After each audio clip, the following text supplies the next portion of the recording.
बढ़ते आगे। अब बात है ज़रा वज़ीर-ए-आज़म नरेंद्र मोदी की भी करते हैं, क्योंकि जो रियासी के अंदर दुनिया का सबसे जो ऊंचा जो पुल वहां पर तामीर हो रहा है, उस पर आखिरी मरहले पर उस पर काम चल रहा है। और इस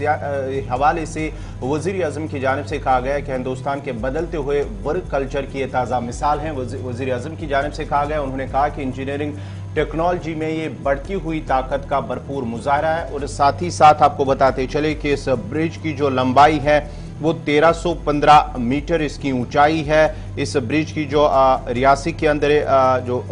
चिनाब के ऊपर से बन रहा है, जो वादी कश्मीर को मुल्क की दीगर रियासत यानी कि मुल्क के साथ जोड़ेगा, इसकी जो ऊंचाई है 1315 मीटर। और इस पर जो खर्चा अभी तक आया है वो 27,949 करोड़ रुपए इस पर खर्चा आया है। आपको बताते चले कि इस जो बन रहा है, इस सिलसिले में वज़ीर-ए-आज़म की जानिब से जहां उन्होंने इनकी इंजीनियरिंग का जो इस पर काम कर रहे हैं उनकी पीठ थपथपाई, और साथ ही साथ उन्होंने कहा कि नए जो हिंदुस्तान के बदलते वर्क कल्चर की एक ताज़ा मिसाल है जिस तरह से इसको बनाया है, क्योंकि इसकी ऊंचाई जो है वो इफिल टावर से भी कहीं ज़्यादा है।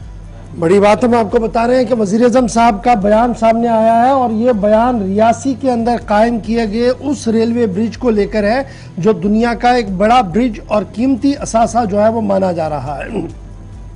डीआरडीओ की एक और मेहनत इस पुल के साथ जुड़ी हुई अगर हो सके तो वो रियासी की तस्वीरें भी जरा चलाइएगा। इसे ब्लास्ट प्रूफ बनाया गया है, यानी इंतहा पसंद और शिद्दत पसंद अगर इस पुल को जिससे रेल को गुजरना है और उस दीरीना ख्वाब को पूरा करना है कि मुल्क को जम्मू कश्मीर के साथ रेल के रास्ते से जोड़ना है, अगर इंतहा पसंद इसे चाहे नुकसान पहुंचाना तब भी नहीं पहुंचा सकते, क्योंकि डीआरडीओ ने इसे मुकम्मल तौर पर ब्लास्ट प्रूफ बनाने की कोशिश की है, जिसमें वो हद्दुल इम्कान जो हद्दुल मकदूर जो है वो कामयाब भी हुए हैं। Defence research and development organisation ने कल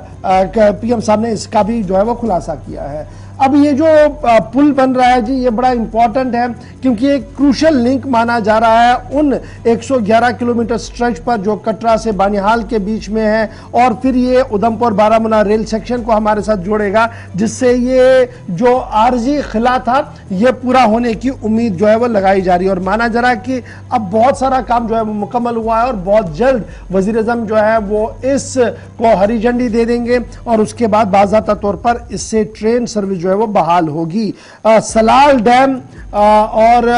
ये जो रियासी का इलाका है वहां पर इसके बनने से इक्तिसादी सूरत हाल में भी काफ़ी बेहतरी के आसार है। तकरीबन 300 इंजीनियर राउंड द क्लॉक इस पर काम करते रहे, 13,000 से ज़्यादा लोग जो है स्किल वर्कर जो है वो इस पर काम करते रहे, जिसके बाद ये आर्च मुकम्मल हुआ है और ट्रैक का काम जो है वो चल रहा है, और उम्मीद लगाई जा रही है कि बहुत जल्द इस पूरे मामले पर अब जो है वो हरी झंडी भी दिखाई जाएगी, क्योंकि वज़ीर-ए-आज़म साहब ने जिस वर्क कल्चर और चेंजिंग इंडिया की बात कही है उसकी मिसाल उन्होंने रियासी के इस बड़े और अहम तरीन रेलवे ब्रिज पर दी है, जिस पर अभी तक 27,950 करोड़ रुपया सरफ हो चुका है।